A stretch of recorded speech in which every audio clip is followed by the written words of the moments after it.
பாக்கியா கிட்ட ராதிகாவை பத்தி ஈஸ்வரி குறை சொல்ல ஆரம்பிக்கிறாங்க. இவ வந்ததுக்கு அப்புறம் தான் என் பையனோட வாழ்க்கையே பாதிக்கப்பட்டுச்சு அப்படின்னு சொல்லி இந்த பக்கம் ராதிகா மேல தேவையில்லாத பழியெல்லாம் சுமத்திட்டு இருக்காங்க. ஆனா இதெல்லாம் பார்த்துட்டு இருக்கிற பாக்கியாவுமே, இங்க பாருங்க அத்தை, நீங்க ராதிகா மேல என்ன கம்ப்ளைண்ட் சொன்னீங்க, உங்க பையனை சரியா பாத்துக்கிறது இல்ல, சரியா கவனிக்க மாட்டேறான்னு சொன்னீங்கல்ல. ஆனா இப்போ அவங்க சரியா கவனிச்சிட்டு இருக்காங்க. சொல்லப்போனா கோபியை ஹாஸ்பிட்டலுக்கு உங்களுக்கு முன்னாடியே அவங்க அப்பாயின்மெண்ட் போட்டு கூட்டிட்டு போயிருக்காங்க. அதே நேரம் கோபியை கூட்டிட்டு வாக்கிங் போயிட்டு இருக்காங்க. அவருக்கு பிடிச்ச விஷயங்களை சமைச்சு கொடுக்க ஆரம்பிச்சிருக்காங்க. அது போக இந்த பக்கம் கோபி சொல்ற விஷயங்கள் எல்லாத்தையுமே ஏத்துக்கிட்டு தன்னோட வாழ்க்கையை அவருக்காக மாத்திக்க ட்ரை பண்ணிக்கிட்டு இருக்காங்க. இதை விட ஒரு ராதிகா என்ன பண்ண முடியும்னு நினைக்கிறீங்க? உங்க பையனுக்காக இவ்வளவு விஷயத்தை மேம்படுத்திருக்காங்க. உண்மையை சொல்ல போனா அவங்க லைஃப்ல நீங்க தலையிடாம இருந்தாலே போதும், அவங்க சந்தோஷமா தான் இருப்பாங்க அப்படின்னு சொல்லி இந்த பக்கம் பாக்கியாவுமே ஈஸ்வரியை திட்டிடுறாங்க. அதே நேரத்தில் ஈஸ்வரியுமே, நீ பேசுவ பாக்கியா, உன் ஃப்ரெண்டுக்காக நீ என்ன வேணாலும் பேசுன்னு எனக்கு நல்லா தெரியும், ஏன்னா நீயும் ராதிகாவும் அந்த அளவுக்கு நீங்க திக் ஃப்ரெண்ட்ஸ் இல்ல அப்படின்னு சொல்லி இந்த பக்கம் ராதிகாவையும் பாக்கியாவையும் சேர்த்து இந்த பக்கம் ஈஸ்வரி திட்டிட்டு இருக்காங்க. இந்த மாதிரி வீட்டில் இருக்க எல்லாருமே ஒன்னா சேர்ந்து பேசிட்டு இருக்க டைம்ல கரெக்டா இந்த பக்கம் பாக்கியாவுக்கு ஒரு போஸ்ட்டுமே வருது. அந்த போஸ்ட் லெட்டரையுமே இந்த பக்கம் வந்து செலியன் போய் வாங்கிட்டு அந்த போஸ்ட் லெட்டரை பார்த்த உடனே பயங்கரமா ஷாக் ஆகுறாரு. உண்மை சொல்லப்போனா அது கோர்ட்ல இருந்து ஒரு லெட்டர் வந்திருக்கு. இதை பார்த்துட்டு இந்த பக்கம் பாக்கியாட்ட கொண்டு வந்து, அம்மா இந்த மாதிரி உனக்கு கோர்ட்ல இருந்து லெட்டர் வந்திருக்குமா அப்படின்னு சொல்லி சொல்றாங்க. உடனே ஈஸ்வரியுமே அந்த லெட்டரை டக்குன்னு வாங்கி, இது என்ன லெட்டர் கோர்ட்ல இருந்து அப்படின்னு சொல்லி பாக்கியாட்ட கேட்கறாங்க. அப்போ பாக்கியாவுமே, நான் கோபி மேல கொடுத்துருக்கான்ல கேஸ், அந்த கேஸுக்கு என்ன ஆஜராக சொல்லி இந்த மாதிரி வந்திருக்கு, நாளைக்கு கோபி மேல விசாரணை நடக்க போகுது அப்படின்னு சொல்லி சொல்றாங்க. உடனே இது கேட்டோன்னு இங்க ஈஸ்வரி பயங்கரமா கோபம் ஆகுறாங்க. உடனே பாக்கியாவை பார்த்து, நான் உன்னை அன்னைக்கு என்ன சொன்னேன், என் பைய பேரில் இருக்க கேஸை வாபஸ் வாங்க சொன்னால, இனிமே நீ கேஸை வாபஸ் வாங்காம சுத்திட்டு இருக்கியா, சொல்லப்போனா முதல்ல போய் வாபஸ் வாங்கு, என் பையன்லாம் கோர்ட்டுக்கு வரமாட்டான் அப்படின்னு சொல்லி சொல்றாங்க. ஆனா இன்னொரு பக்கம் இங்க பாக்கியாவுமே, இங்க பாருங்க அத்தை, உங்க குடும்ப பிரச்சனையை குடும்பத்தோட வச்சுக்கோங்க, எனக்கு அவர் தொழில் முறையில எனக்கு ஒரு போட்டியாளர், அது மட்டும் இல்லாம என்னோட தொழிலை கெடுக்கணுங்கிறதுக்காக அவர் நிறைய வந்து கேடு வேலை செஞ்சிருக்காரு. அப்ப அவரை கண்டிப்பா நான் சும்மா விட மாட்டேன். இது என்னோட பிரச்சனை கிடையாது, எனக்காக என் ஹோட்டல்ல வந்து என்ன நம்பி சாப்பிட்ட கஸ்டமர்களோட பிரச்சனை, அவங்களுக்காக தான் இதை பண்ணியிருக்கேன் அப்படின்னு சொல்லி சொல்றாங்க. ஆனா இது கேட்டோன்னே இந்த பக்கம் கோபிக்குமே ஒண்ணுமே புரியல. அப்ப கண்டிப்பா நம்ம கோர்ட்டுக்கு போய் தான் ஆகணும், இந்த கேஸை நம்ம தான் ஃபேஸ் பண்ணி ஆகணும் அப்படின்னு சொல்லி அவருமே தயாராகிறாரு. அதே நேரத்தில் ஈஸ்வரியுமே, இங்க பாரு பாக்கியா, தயவு செஞ்சு என் பையனை விட்டுரு, இந்த மாதிரி அவனுக்கு உடம்பு சரியில்லாம இருக்கு, இந்த நிமிஷத்துல அங்க போய் அவன் ஜெயிலெல்லாம் இருக்க முடியாது, சொன்னா கேளு அப்படின்னு சொல்லி சொல்றாங்க. ஆனா பாக்கியாவுமே, இங்க பாருங்க அத்தை, என்ன இந்த விஷயத்துல கன்வின்ஸ் பண்ணவே முடியாது, கண்டிப்பா கோபி செஞ்ச தப்புக்கு தண்டனை அனுபவிச்சு ஆகணும், அவர் பண்ண தப்பு எனக்கான நான் மன்னிச்சுட்டு போயிருவேன் அத்தை. ஆனா இது வந்து நிறைய பொதுமக்கள் பாதிக்கப்பட்டிருக்காங்க, எத்தனையோ குழந்தைகள் பாதிக்கப்பட்டிருக்காங்க, இதுக்கு அவர் பதில் சொல்லி தான் ஆகணும் அப்படின்னு சொல்லிட்டு பாக்கியாவுமே அங்கிருந்து கிளம்பிடுறாங்க. இன்னொரு பக்கம் இங்க ராதிகா கிட்ட கோபியுமே, ஓகே பாக்கியா சொன்னதெல்லாம் சரிதான், சொல்லப்போனா நான் அவளுக்கு நிறையவே வந்து பிரச்சனையை கொடுத்துட்டேன், அதனால இந்த கேஸை நான் ஹேண்டில் பண்ணிக்கிறேன், நீ இது கவலைப்படாத ராதிகா அப்படின்னு சொல்லிட்டு ராதிகா கிட்ட கொஞ்சம் ஆறுதல் சொல்லிட்டு கோபியுமே அவரோட ரூமுக்கு போயிட்டு இருக்காரு. ஆனா அதே நேரத்துல இன்னொரு பக்கம் இங்க ஈஸ்வரியுமே, என்ன பண்றது, எப்படியாவது என் பையன் இந்த விஷயத்துல இருந்து காப்பாத்தி ஆகணுமே அப்படின்னு சொல்லிட்டு இந்த பக்கம் கோபி கிட்ட போயிட்டு, கோபி உன்னோட வக்கீலோட நம்பர் தான், நான் முதல்ல வக்கீல்கிட்ட பேசுறேன் அப்படின்னு சொல்லிட்டு இந்த பக்கம் வந்து ஈஸ்வரி நம்பர் கேட்கறாங்க. ஆனா கோபியுமே, அதெல்லாம் வக்கீல் பாத்துக்கு வருமா, நீ எதுக்காக இந்த மாதிரி ப்ரெஷர் எடுத்துக்கிற, அதெல்லாம் ஒன்றும் ஆகாது, நான் பாத்துக்கிறேன்னு சொல்லி அவங்களுமே இவ்வளவுதான் ஈஸ்வரியை காம் பண்ண ட்ரை பண்ணாலும் ஈஸ்வரி கொஞ்சம் கூட அமைதியா இல்லாம, நீ எனக்கு ஒரு வக்கீல் நம்பர் மட்டும் கொடு, அவர்கிட்ட நான் பேசிக்கிறேன் அப்படின்னு சொல்லி சொல்றாங்க. அதுக்கேற்ற மாதிரி இந்த பக்கம் வந்து கோபியுமே வேற வழி இல்லாம ஈஸ்வரிட்ட அவரோட வக்கீல் நம்பர் கொடுத்துறாரு. உடனே ஈஸ்வரியுமே இந்த பக்கம் ஒரு வக்கீல் நம்பரை வாங்கி தனியா போய் பேச ஆரம்பிக்கிறாங்க.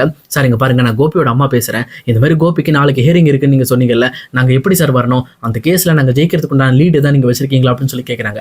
அப்ப கரெக்டா இங்க கோபியோட வக்கீலுமே, கவலைப்படாதீங்கம்மா, லீட் நம்ம கிட்ட தான் இருக்கு, ஏன்னு கேட்டீங்கன்னா இப்போ நம்ம பாக்கியா தான் வந்து கோபி மேல கேஸ் கொடுத்துருக்காங்க, இதுக்கு முன்னாடி அவங்க ரெண்டு பேரும் கல்யாணம் ஆகி டைவர்ஸ் ஆயிருக்கு, அதே நேரம் கோபியும் ராதிகாவும் இன்னும் பிரிஞ்சு கிடையாது, ஒரே வீட்டுல தான் இருக்காங்கிறதே நமக்கு ஒரு பெரிய பிளஸ் பாயிண்ட். சொல்லப்போனா ராதிகா ஏதோ முன்கோபத்தை மனசுல வச்சுக்கிட்டு தான் இப்படி ஒரு கேஸை கொடுத்துட்டாங்க, அது மட்டும் இல்லாம இன்னுமே பாக்கியா வீட்டுல தான் கோபி இருக்காங்க அப்படிங்கிற விஷயத்த நிரூபிச்சிட்டனாலே போதும், கண்டிப்பா கோபியோட கேஸ் தள்ளுபடி ஆயிடும் அப்படின்ற மாதிரி சொல்றாங்க. இதை கேட்டோம் இந்த பக்கம் ஈஸ்வரிக்கு சரியான ஹாப்பி. அப்பனா கண்டிப்பா இதை நிரூபிச்சிடலாம் தம்பி, இதுக்கு உனக்கு ஏதாவது சாட்சி வேணுமா அப்படின்னு சொல்லி கேட்கறாங்க. அந்த வீட்டுல இருந்து 2 சாட்சி தேவைப்படுது, அந்த 2 சாட்சி இந்த மாதிரி கோபி எங்க வீட்டுல தான் இருக்காங்க, நாங்கெல்லாம் ஒன்னா தான் இருக்கோம் அப்படிங்கறத சொல்லிட்டாங்கனாலே போதும், ஆட்டோமேட்டிக்கா கோர்ட்ல இந்த கேஸை வாபஸ் பண்ணி விட்டுருவாங்க அப்படின்னு சொல்லி சொல்றாங்க. இது கேட்டோன்னு இந்த பக்கம் வந்து சரியான ஹாப்பி ஆயிடுறாங்க ஈஸ்வரியுமே. ஓகே இதை நம்ம தெளிவா பண்ணிடலாம் அப்படின்னு சொல்லிட்டு இங்க ஈஸ்வரியும் பயங்கரமான பிளானோட செலியனையும் கூட்டிட்டு கோர்ட்டுக்கு போறாங்க. அதே நேரத்துல இன்னொரு பக்கம் கோபி, ஈஸ்வரி, அதே நேரம் பாக்கியா, செல்வி எல்லாருமே இந்த பக்கம் கோர்ட்டுக்கு வந்துடுறாங்க. அப்ப கேஸுமே ஆரம்பிக்குது. அப்ப எதிர்த்தரப்பு அதாவது பாக்கியா தரப்பு வக்கீலுமே ஃபர்ஸ்ட் எடுத்தவன அந்த செஃப் கிட்ட பேச ஆரம்பிக்கிறாங்க. அந்த செஃப் கிட்ட இந்த மாதிரி அந்த ஹோட்டல்ல கெட்டு போன கறியை கலந்தது யாரு அப்படின்னு சொல்லி கேட்கிறப்போ, சார் அதை நான் தான் கலந்தேன், அதாவது இதை நான் கலக்கிறதுக்கு எனக்கு சொன்னது வந்து கோபி சார் தான், அவரோட பிசினஸை மேம்படுத்துறதுக்கும் இந்த பக்கம் பாக்கியாவோட பிசினஸை ஒழிக்கிறதுக்காக தான் இந்த விஷயத்தை அவர் பண்ணார் அப்படின்னு சொல்லி அந்த செஃப்புமே இந்த கோர்ட்ல எல்லாரும் முன்னாடி ஒத்துக்கிறாங்க. இதை பார்த்தோன்னே இந்த பக்கம் எல்லாருமே ஷாக் ஆகுறாங்க. அப்பனா பாக்கியா மேல எந்த தப்பும் கிடையாது, இந்த செஃப் தான் இதை பண்ணியிருக்காரு அப்படின்னு சொல்லி தெரிய வருது. அதே நேரத்துல இவர் வந்து தனியா செய்யல, இன்னொருத்தர் சொல்லி கொடுத்தானே செஞ்சிருக்காரு, அப்ப அவர் கோபியை கூப்பிடுங்க அப்படின்னு சொல்லி இந்த பக்கம் கோபியை பேச வைக்கிறாங்க. அதே நேரத்துல கோபி கிட்டேயுமே இந்த பக்கம் அந்த வக்கீலுமே, சார் நீங்க சொல்லுங்க, பாக்கியோட ஹோட்டல் நடந்த அசம்பவத்துக்கு காரணம் நீங்க தானே அப்படின்னு சொல்லி சொல்றாங்க. உடனே இதை கேட்டோன்னு கோபியுமே, ஆமா சார் அது நான் தான் பாக்கியா மேல இருக்க பொறாமையில இப்படி பண்ணிட்டேன் அப்படின்னு சொல்லி இங்க கோபியுமே தப்ப ஒத்துக்கிறாரு. அதே நேரத்தில் இந்த சைடு கோபி சைடு இருக்கிற வக்கீலுமே, இங்க பாருங்க சார், அவர் வேணும்னு பண்ணல, இது அவங்களோட குடும்ப குடும்ப பிரச்சனை அப்படின்னு சொல்றாங்க. இதை கேட்டோன்னே எதிர் தரப்பு பாக்கியா சைடுல இருக்கிற வக்கீலுமே, என்ன சார் இது குடும்ப பிரச்சனைன்றீங்க? அவங்க தனி ஹோட்டல் வச்சிருக்காங்க, இவங்க தனி ஹோட்டல் வச்சிருக்காங்க.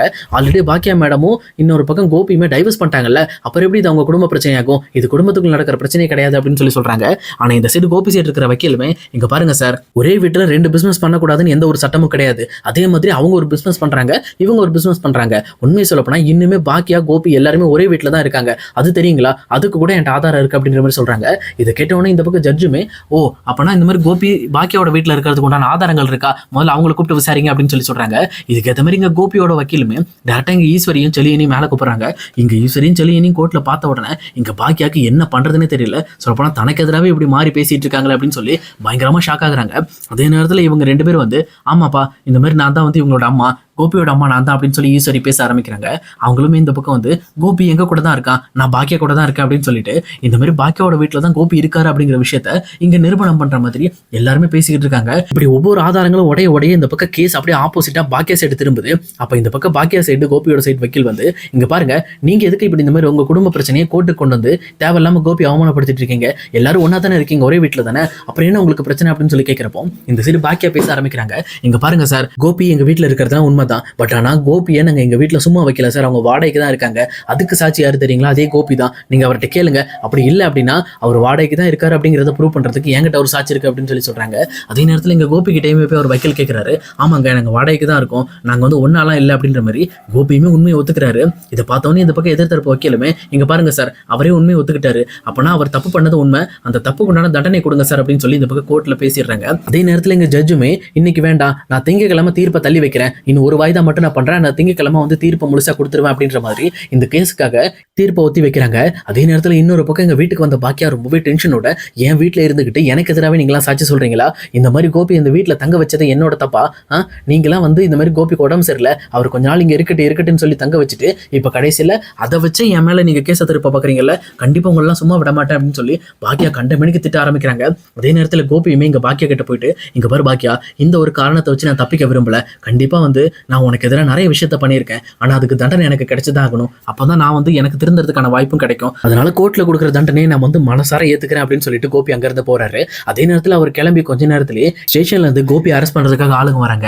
எதுக்காக அரெஸ்ட் பண்ண வரீங்க, நாளைக்கு தான் கோர்ட்டுக்கு வந்துருவோம் அப்படின்னு சொல்லி கேட்கிறப்போ இங்க ஸ்டேஷன்ல இருந்து, இங்க பாருங்க கோபியோட ஜாமீன் காலம் முடிஞ்சு போச்சு, இதுக்கு மேல அவர் கண்டிப்பா ஸ்டேஷன்ல தான் இருக்கணும் அப்படின்னு சொல்லி இந்த பக்கம் கோபி அரெஸ்ட் பண்ணி வீட்டுல இருந்து வெளியில கூட்டிட்டு போயிட்டு இருக்காங்க.